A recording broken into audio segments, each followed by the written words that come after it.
بسم اللہ الرحمن الرحیم۔ السلام علیکم۔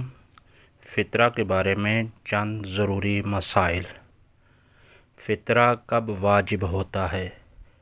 تو فطرہ چاند رات سے واجب ہوتا ہے اور اس کو نماز عید الفطر سے پہلے ادا کرنا ہوتا ہے، اور اگر کوئی نماز نہیں پڑھتا تو احتیاط واجب کی بنا پر نماز ظہر سے پہلے اسے ادا کرنا ضروری ہے۔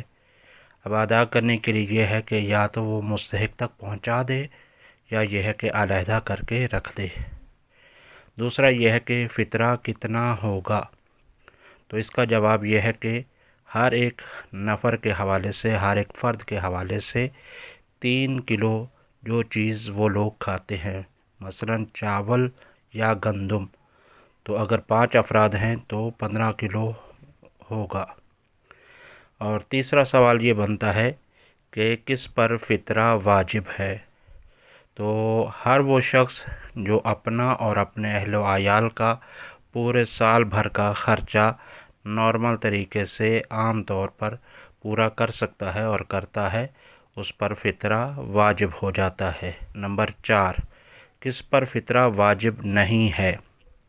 وہ شخص کہ جو اپنا اور اپنے اہل و عیال کا سال بھر کا خرچہ نہیں رکھتا، اس پر فطرہ واجب نہیں ہوتا۔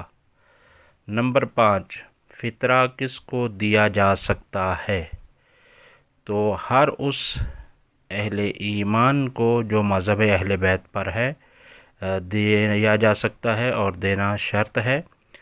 ساتھ یہ ہے کہ جو شخص اپنا اور اپنے اہل و عیال کا سال بھر کا خرچہ نہیں رکھتا، اور یا مسکین ہے کہ جس کے پاس اس سے بھی زیادہ سخت حالات میں مشکلات کے ساتھ اپنا وقت گزارتا ہے، لوگوں کی تھوڑی بہت مدد کے ساتھ اپنا وقت گزارتا ہے، تو اس کو دیا جا سکتا ہے فطرہ۔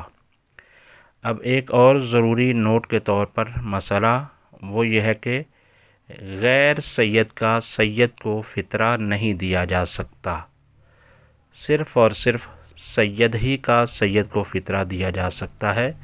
ہاں، سید غیر سید کو فطرہ دے سکتا ہے۔